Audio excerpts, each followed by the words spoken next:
Boston College is in contact with a linebacker in the transfer portal that could be a game changer for the BC defense.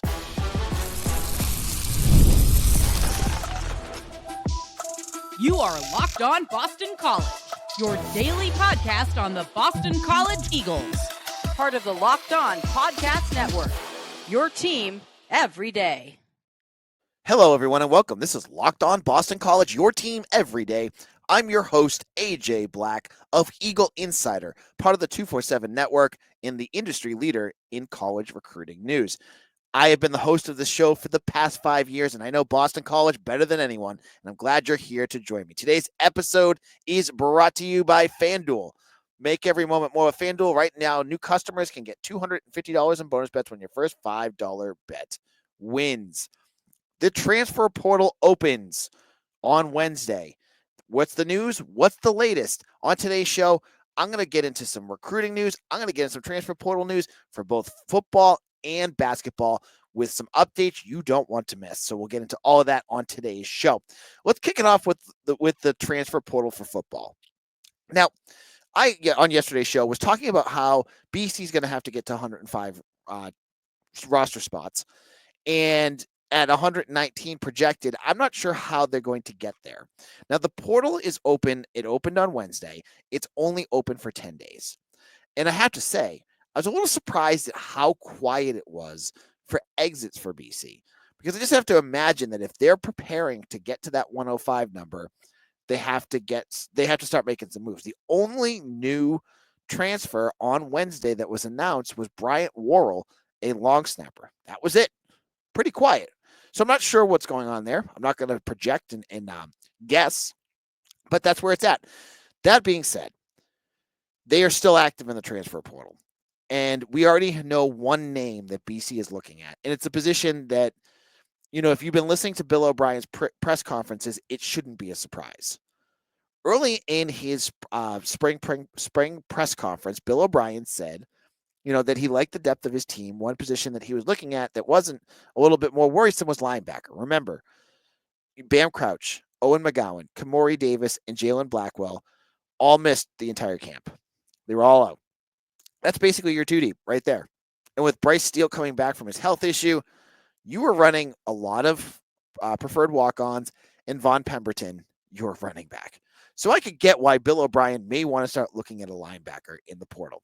Now, on Wednesday, in the midst of all this transfer chaos, a name popped up, and it got me excited because for the first time this offseason, other than Alabama, which Bill O'Brien had a connection with, we now see a transfer target from a Power 4 program. And not just a Power 4 program, one of the Big 2 programs and the national champions from 2 years ago.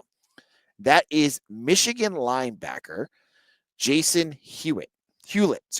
Jason Hewlett, a 6'2", 230-pound linebacker from Youngstown, Ohio, who was a 4-star recruit out of high school with offers from Kentucky, Michigan, NC State, Virginia Tech.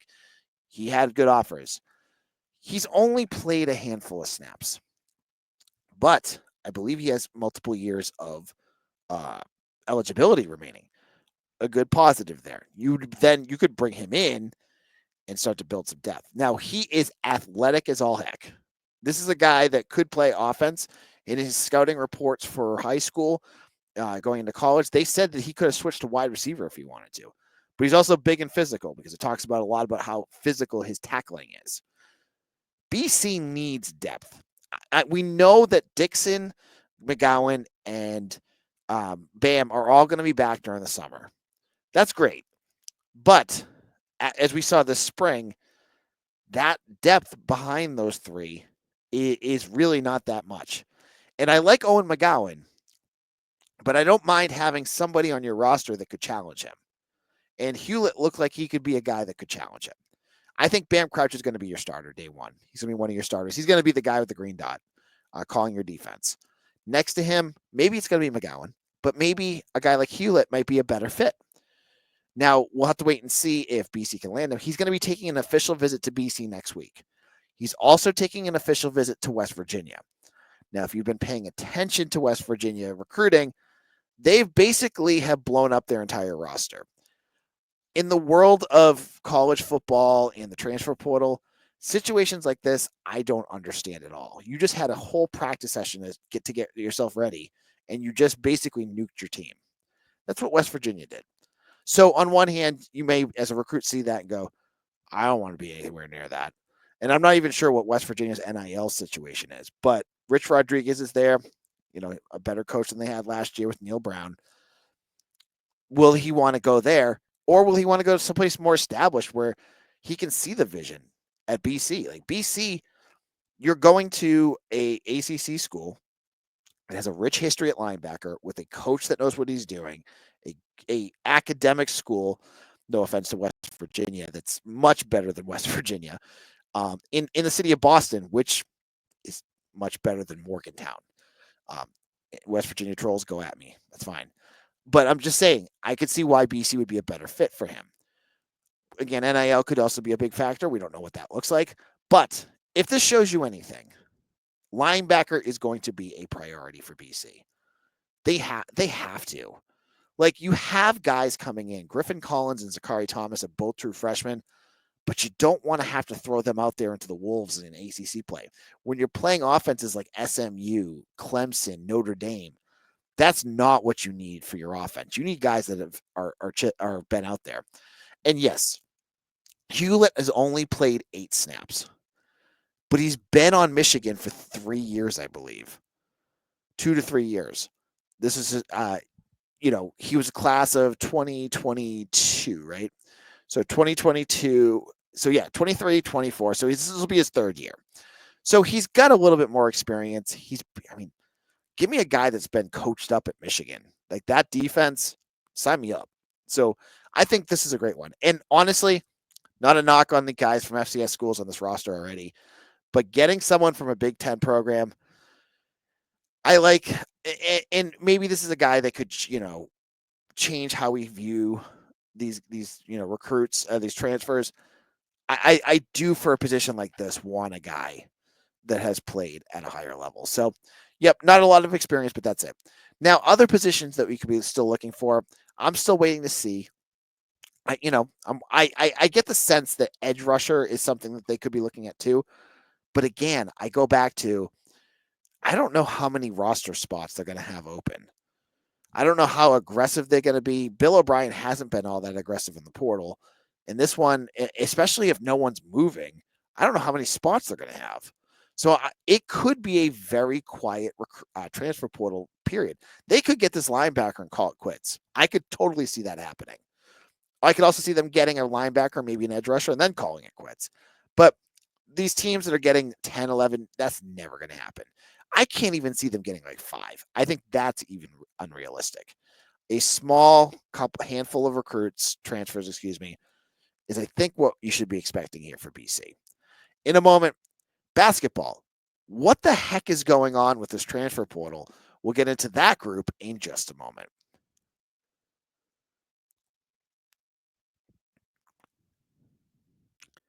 Scaling your business requires the right expertise at the right time. With Upwork, you can find specialized freelancers in marketing, development, design, and more. Experts ready to help you take your business to the next level.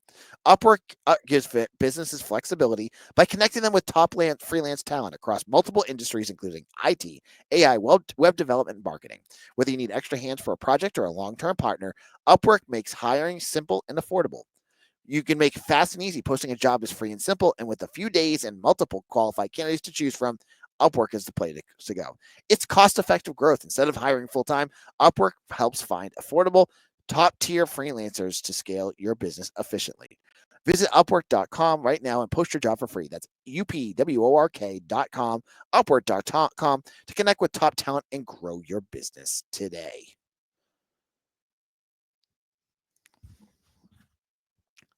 This is Locked On Boston College, your team every day.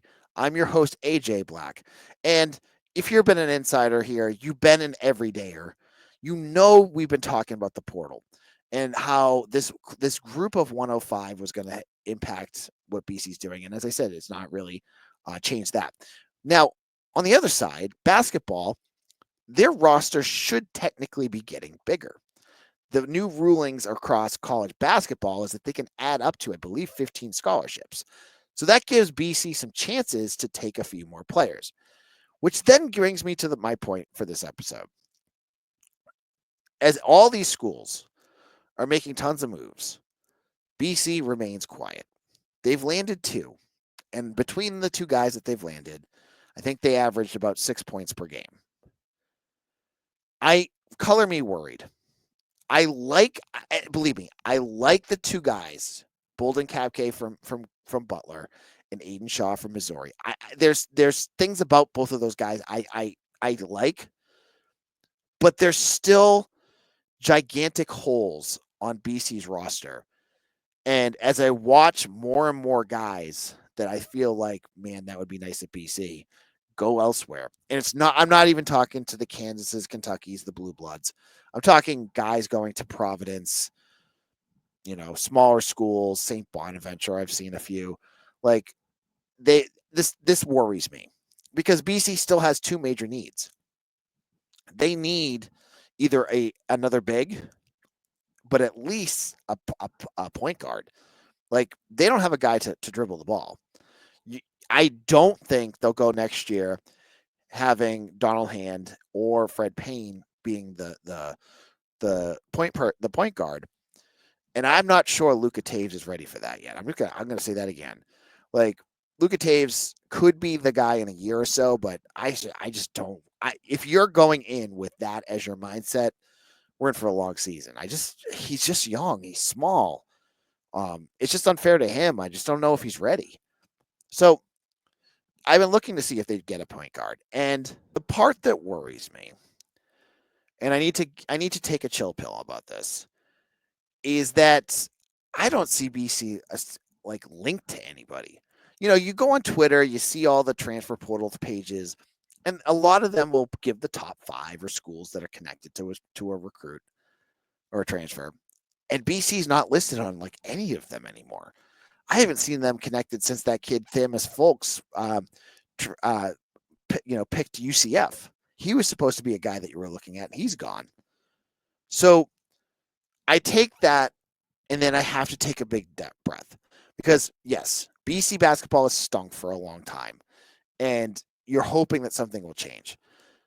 But if you know how Earl Grant works the portal, you know one thing is that a lot of what he does not end up on social media. It's quieter stuff. And then all of a sudden, boom, you get this, an announcement that someone is committed. Like we didn't know anything about Aiden Shaw until he got here. Same thing with the kid from Butler. It's always quiet. That's and with the school. That's the one positive of covering a team for them that doesn't really have a ton of attention because there's not a lot of leaks. No, there's not a lot of media pushing them to leak it, so they can just do what they want and no one knows about it. So I'm assuming there's going to be there's probably, with that many spots, BC probably is still doing things behind the scenes. And I saw a number. I think it's only like 500 out of the 2,000 recruits or transfers have actually committed yet. So there's a huge chunk of talent still out there. BC needs to get good talent, though. They really need somebody. Like a good point guard would really go a long way for next year. And so, I don't want to see a point guard that can't shoot the ball or a point guard that played at, a D2 school. Give me a point guard that maybe was, on the bench for a decent team and played a little bit as a 6th guy. That would be fine.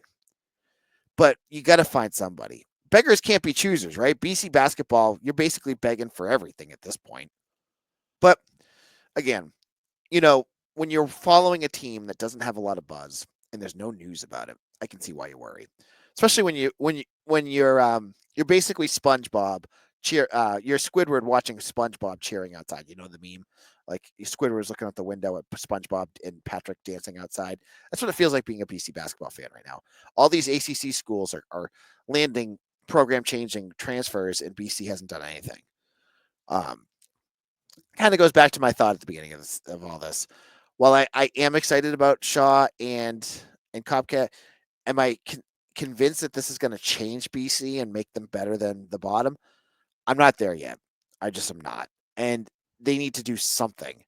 And I again go back to my worries that Earl Grant has these spots and he's going to go grab developmental freshmen that are going to be useless because either we're going to get more Earl Grant for years, and that's not a good sign if he's losing, or B, you're going to have guys that are just they're going to wash out if you get a new coach anyways. They need guys that can contribute. So hopefully that's what they're using the portal for, and using that NIL money that they hopefully have to do that kind of work. In our final segment, let's talk recruiting, the lifeblood of BC football. And one position I know I really haven't talked much about. I'll get into what position that is and why it's starting to come into shape, and I'll explain what that means in just a moment.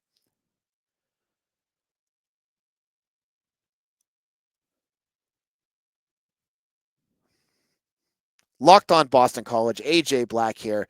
Thank you, everydayer out there who logs in, listens to our show, and gets all your Boston College news here.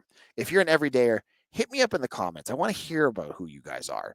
What are you, a class of 2023 kind of guy, or have you been, a BC fan for 50 years?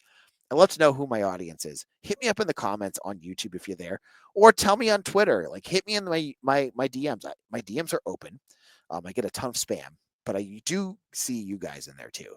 So thank you all for listening, and check out Locked On ACC. They're talking transfer portal explosion right now on YouTube or wherever you get your podcasts. So now we're going to talk recruiting, and one position that really hasn't solidified in the official visit pool. There's been a lot of announcements. There's been a lot of commitments. Is defensive back, and there's a reason for this. Ray Brown was your ace defensive back recruiter. He left. You have Cory Robinson now, who's, he has his own connections. He has his own guys. He's still figuring out who he wants to bring in. In addition, you brought in a gigantic secondary class last year, and the focus this year is less on them and more on the defensive line. Like, you brought in, I think, 8 or 9 defensive backs last year, both at safety and cornerback. Like, you don't need to add a ton this year. It felt like that was something Jeff Halfley did every year, but you don't have to do that this year. So there are names. The names are starting to pop up for official visits. You have guys like Sorrell Howard out of Inglewood, California. Inglewood, always up to no good. He's a 3-star. He's a 6'2". He's an edge rusher. Why am I telling you he's a defensive back? I'm sorry. I'm getting you all confused here. There's Zamarian West. Zamarian West is one that came up, and he is from Florida. Sorry. And he has an official visit to BC. And he has not been rated, but he has 11 offers. Georgia Tech is looking at him. He is a very good athlete. Miami has offer, and Miami is the one that's looking at him. So you have some good defensive backs down in the Florida area, include, just like West. In addition, you have guys like Aiden Smalls, who is, I think he just ran like a 4.4 lasered 40. He's from North Carolina. So it's a smaller class is what I'm getting at. And the guys that they're getting are a little bit more under-recruited in terms of Aiden Smalls. Aiden Smalls is not. Zamarian West is a little bit more. Should you worry about this, though? No. But what I really wanted to kind of impress upon you is that there's going to be more names popping up. I still think I look at this official visit list, and I think this class is going to be smaller than last year. BC brought in 27 recruits last year. I don't expect them to bring in that many this year. They're at 10 commitments right now. Another 10 probably would do it. But, you have a lot of guys that are getting Power 4 offers. You've got guys that are some that are a little bit more under the radar. And again, you have to trust that Bill O'Brien and his staff know what they're doing, because they've shown over and over again that the guys that they find that are under recruited end up doing pretty well for themselves.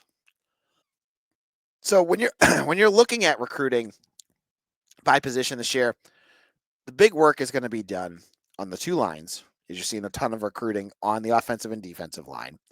You're going to see some work on the wide receivers. The two positions that you're going to be like, why aren't they going for more guys? Is tight end. I don't see them go. They grabbed 3 last year and a transfer, so they don't need a ton. They have William Vaughn. I think that's basically it. And defensive backs because they loaded up last year. So it's going to be a quieter group. Before we head out, I want to make sure I bring this one up too. Let's head over to hockey. BU ended up losing. I'm sure you guys were all devastated by BU losing to Western Michigan. You probably were not celebrating watching that third period, and definitely were not having the biggest case of Schadenfreude you've had in your life. Definitely was not happening, right? Well, BC hockey now has their chance to rebound next year. And they've lost already Jacob Fowler. They lost their star, Gabe Perreault and Ryan Leonard. They're all in the NHL or the minors up in hockey right now. But they've also landed a massive recruit in the transfer portal. I keep saying recruit, I meant transfer. And that is Ryan Conmy of UNH. Ryan Conmy had 51 points last year. This is a top 6 forward for BC, which they desperately needed after losing Perreault and Leonard. So that gives them a nice guy up at the top with Higgins and some of the other talent that they have coming in. This was huge. Like, he's one of the best players in the Hockey East, and definitely coming out of the portal. He's been around. He's played in 2 years in college, so this is his 3rd year. So he's not like just a brand new freshman coming in. This was a great get, like an exciting, high scoring forward for you. You needed that really badly. Like, when BC lost to Denver in the Frozen Four, they lost to Northeastern in the Hockey East tournament. The scoring off of the first line, when you weren't getting the goals from Ryan Leonard and Gabe Perreault, that was your biggest problem. You had to address this. It sounds like if you look at the roster, and I talked to BC Hockey Blogger about this, there's not a ton of spots left open. So this is going to be it's going to be this and probably a goalie. You have Jan Karek on your Jan Karek on your Jan Karek on your roster, but you don't have really much after that. So I would imagine they're going to go for an experienced goalie too. I think that'll probably be the 2, and maybe another forward as well. But it wouldn't be like a top 6. So I like this first move, but there's definitely room still to go. And that's where BC hockey is right now. That's it for today's show.